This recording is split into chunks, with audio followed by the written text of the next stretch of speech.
Hello दोस्तों, मैं स्वागत करता हूं आपके अपने YouTube channel physical education with Ashish में। दोस्तों आज की इस वीडियो में हम कवर करने वाले history principle and foundation of physical education. दोस्तों फिजिकल एजुकेशन के सभी कोर्सेज में history principle and foundation of physical education एक सब्जेक्ट होता है। दोस्तों काफी इंपॉर्टेंट होता है और इसका प्रैक्टिकल नहीं होता है, ये थ्योरिकल सब्जेक्ट होता है, इसलिए काफी इंपॉर्टेंट होता है। 100 नंबर का आपका पेपर होता है। दोस्तों आज की इस वीडियो में आपको इजिएस्ट तरीके से समझाऊंगा। दोस्तों मेरे खुद के बनाए हुए नोट्स काफी इजी नोट्स रहेंगे, वेबसाइट पर आपको अवेलेबल करा दूंगा। अगर आप नए हैं चैनल पर तो चैनल को सब्सक्राइब कर लीजिए, क्योंकि हमारा यूट्यूब चैनल पर आपको फिजिकल एजुकेशन एंड स्पोर्ट्स की इन्फॉर्मेशन रेगुलर मिलती रहती है और काफी इंपॉर्टेंट रहेगा आपके आगे के लिए। तो दोस्तों सबसे पहले जैसे आप स्क्रीन पर देख पा रहे होंगे, फिजिकल एजुकेशन यानी सारी शिक्षा की बात करूं, history principle and foundation of physical education, BSc physical education, BPS, BPEd, MPEd, MPS, UGC NET, TGT, PGT, KBS, NBS, state या अदर कोई भी 11th 12th क्लास को सारे का सारा मैंने इसके अंदर कवर अप कर रखा है। कोई बच्चे इसको देख सकता है, काफी इंपॉर्टेंट ये रहेगी। मेरी खुद के बनाए हुए नोट्स है दोस्तों, मैं खुद बुक लिख रहा हूं तो उसी बुक का एक पार्ट है थोड़ा सा।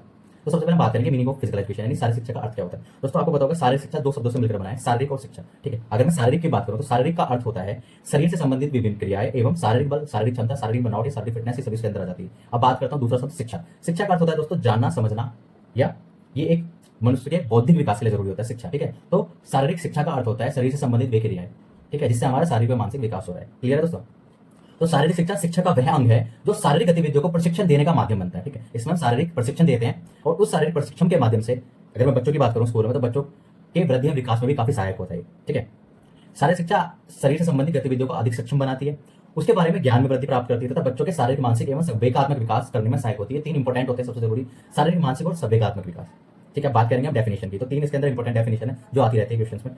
डेल्बर्ट ओवरट्यूफर या रोजाल्डी कैसिडी या जेबी ने, ये तीन की डेफिनेशन काफी इंपॉर्टेंट है। ठीक है, तो डेल्बर्ट ओवरट्यूफर ने क्या बोला था? उन्होंने कहा था शारीरिक शिक्षा उन अनुभवों का सामूहिक भाव है जो शारीरिक क्रियाओं के माध्यम से व्यक्ति को प्राप्त होता है। इसके अंदर शारीरिक जो शिक्षा है वो उन अनुभवों का एक सामूहिक भाव है या एक संगठन है जिसमें शारीरिक क्रियाओं द्वारा व्यक्ति को प्राप्त होती है।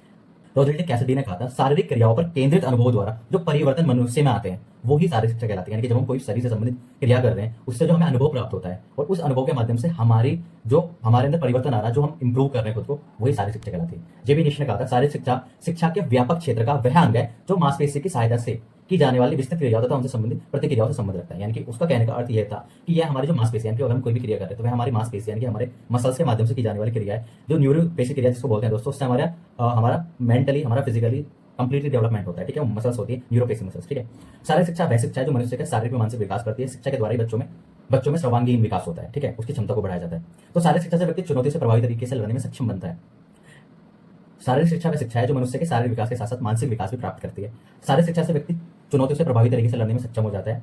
शारीरिक शिक्षा शारीरिक क्रियाकलापों के माध्यम से बच्चों के संपूर्ण व्यक्तित्व का विकास करती है। दोस्तों जैसे कि मैंने अभी आपको बताया कि यह सिर्फ शरीर में मानसिक और शारीरिक विकास में ही नहीं बल्कि संपूर्ण चरित्र का निर्माण भी करती है। ठीक है, शारीरिक शिक्षा शिक्षा का वह हिस्सा है जो शारीरिक और मानसिक क्रियाकलापों की प्रधानता रखता है।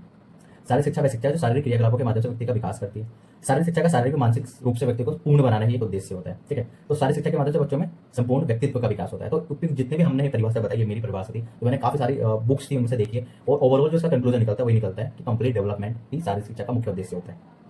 अब उद्देश्य की बात कर लेते हैं। कंप्लीट तो शिक्षा का जो शारीरिक शिक्षा का मुख्य उद्देश्य होता है वह शारीरिक, मानसिक रूप से स्वस्थ रखना, समाज में रहने के योग्य बनाना, नई चुनौतियों का सामना करने में सक्षम बनाना एवं अपने उद्देश्य की ओर अग्रसर करना ही शारीरिक शिक्षा का मुख्य उद्देश्य होता है, जिसके माध्यम से व्यक्ति का संपूर्ण विकास होता है। यह समाज को स्वस्थ रहने के लिए प्रेरित करता है। शारीरिक शिक्षा के माध्यम से लोगों को स्वस्थ जीवन हेतु आवश्यक व्यायाम, खेलकूद आदि के लिए प्रेरित किया जाता है। बच्चे को खेल की ओर आकर्षित करना एवं शिक्षा के साथ साथ शारीरिक रूप से भी विकास करना इसका मुख्य उद्देश्य होता है।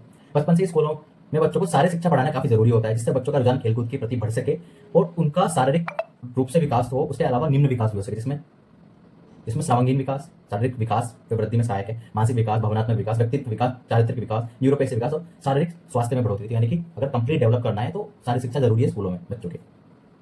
अब लक्ष्य की बात कर लेते हैं कि लक्ष्य क्या होता है, क्यों जरूरी होता है शारीरिक शिक्षा। जितने भी अभी तक मैंने आपको टॉपिक बताए, ये सारे के सारे टॉपिक इंपॉर्टेंट होते हैं, आते हैं क्वेश्चन, लॉन्ग क्वेश्चन इनसे आते हैं, इसलिए इनको आप अच्छे से समझ लीजिए ताकि आपको अगर पेपर में क्वेश्चन आए तो आप उसको लिख सके। इसलिए मेरी कोशिश ये रहती है कि मैं आपको इजी से इजी तरीके में समझाने का प्रयास करूं। तो शिक्षा के उद्देश्य की भांति शारीरिक शिक्षा के लक्ष्य भी व्यक्ति का सर्वांगीण विकास करने में सहायक होते हैं। अन्य शब्दों में यह भी कहा जाता है कि पूर्ण रूप से विकास करने और सुचारू जीवन यापन का प्रशिक्षण देना ही शारीरिक शिक्षा का लक्ष्य होता है। ठीक है, इसका जो लक्ष्य होता है व्यक्ति के अनुभव को इस प्रकार प्रभावित करना जिससे प्रत्येक व्यक्ति को अपनी क्षमता अनुसार समाज में उचित स्थान प्राप्त हो सके और उसकी आवश्यकताओं में वृद्धि एवं सुधार आ सके, वह अपनी आवश्यकताओं को पूरा कर सके। ये सब किसके? शारीरिक शिक्षा के लक्ष्य होते हैं। वास्तव में ऐसा प्रतीत होता है कि शारीरिक शिक्षा के इस शिखर रूपी लक्ष्य को प्राप्त करना आसान कार्य नहीं है। समानतः शारीरिक शिक्षा के इस लक्ष्य को सीढ़ी दर सीढ़ी प्राप्त किया जा सकता है। ठीक है, क्लियर सी बात है। सीढ़ी दर सीढ़ी का मतलब ये होता है कि एक दो दिन में फिजिकल एक्टिविटी, एक्सरसाइज जाने से आपका कुछ नहीं होगा। अगर आपको कंप्लीट डेवलपमेंट चाहिए फिजिकल, मेंटली, इमोशनली या अपने समाज के प्रति आपको जिम्मेदार रहना है, तो आपको क्या करना होगा? रेगुलर बेसिस पे इन सभी क्रियाओं का उपयोग करना होगा, तभी आप सक्षम बन पाएंगे सब चीजों में। यदि सीढ़ियां वास्तव में शारीरिक शिक्षा के उद्देश्य होते हैं जिनकी सहायता से सारी शिक्षा के लक्ष्य की प्राप्ति होती है। इसलिए कहा जाता है कि लक्ष्य एक होता है लेकिन उद्देश्य अनेक हो सकते हैं। अर्थात जब सिंपल सी बात है कि लक्ष्य हमारा एक रहता है लेकिन उद्देश्य हमारे काफी हो सकते हैं।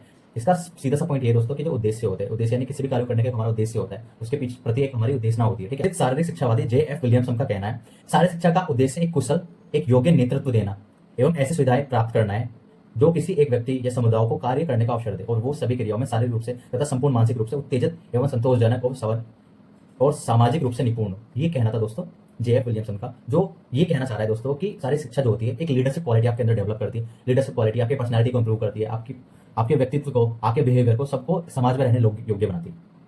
ठीक है, तो उसके अनुसार व्यक्ति के लिए केवल उन्हीं क्रियाओं का चयन करना चाहिए जो शारीरिक रूप से लाभदायक हो। तो ये कहना था दोस्तों J.F. विलियमसन का। तो अभी मैंने आपको क्या बताया दोस्तों, मैंने meaning of physical education, definition of physical education के उद्देश्य और लक्ष्य सब बता दिए। ये चारों के चारों इंपॉर्टेंट क्वेश्चन होते हैं जो आते हैं। ठीक है, तो अगर आपको कोई भी डाउट रहा तो आप मुझसे कमेंट करके पूछ सकते हैं। बाकी जो नोट्स आपको मेरी वेबसाइट पे मिल जाएंगे, फ्री ऑफ कॉस्ट नोट्स में प्रोवाइड करता हूँ। और बाकी अगर कोई बच्चा बुक परचेस करना चाहता है तो क्वेश्चन बैंक काफी कम प्राइस में हमने क्वेश्चन बैंक अवेलेबल करा रखे हैं। केवल 75 to 80 यानी 75 से 80 रुपए में 50% डिस्काउंट तक हम आपको क्वेश्चन बैंक अवेलेबल करा देंगे। काफी इजी लैंग्वेज में, हिंदी में नोट्स अवेलेबल है, इंग्लिश में आप बुक परचेस कर सकते हो। अगर आपको वीडियो अच्छी लगी तो वीडियो को लाइक करें और चैनल को सब्सक्राइब करना ना भूलें। Thank you.